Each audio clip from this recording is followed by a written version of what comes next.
বহৈ না কিয় ঐ পানী খাবি নেকি তই ৰঙা আলু আৰু তো নাযাওঁ নাযাওঁ বা পুছাই নে মিছে ঐ হেৰি গেলিও নেনে আৰু মোক বাবা ঐ খা দি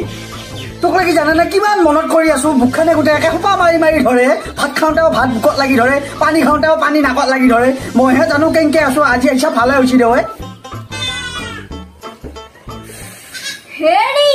মই নহতে বুন্দিয়া বাই বহুত কাপোৰ আনি দিলি নেকি নাই সেই আগৰ জোৰা পিন্ধি আছে দিয়া নাই নতুন কাপোৰ আনি পূজা আগৰ জোৰা ঘূৰাই পিন্ধি আছো মই নতুন লাগছি দেখোন পিছে নাই পুৰণি জোৰে দে হেৰি ইটা ইনকে নহব মোক বহুত কাপোৰ আনি দিবা লাগব একযোৰ পিন্ধি তাতে মই ভাগেৰি গৈছো এই তোক কাপোৰ নহয় লাগিলে মোক কলিজাও দিয়াত আছো মই গোটেই একে কলিজাহে ৰে হেৰি এটাই কলিজা গম পাইছা নাই বেলটিবি কোনবা দিনা হেৰি এটাই থাকে কলিজা হ'ব দে কলিজা নিদিলেও হ'ব মোক কাপোৰকে আনি দিবি একো সমান কাপোৰকে দিম দে আইছা যদি ভালে হৈছে দে এতিয়া ঘৰখন অলপমান পোহৰ উজ্জ্বলতা দেখা পোৱা গৈছে তই আহা পাই বহুত দিনৰ মূৰত আহিছো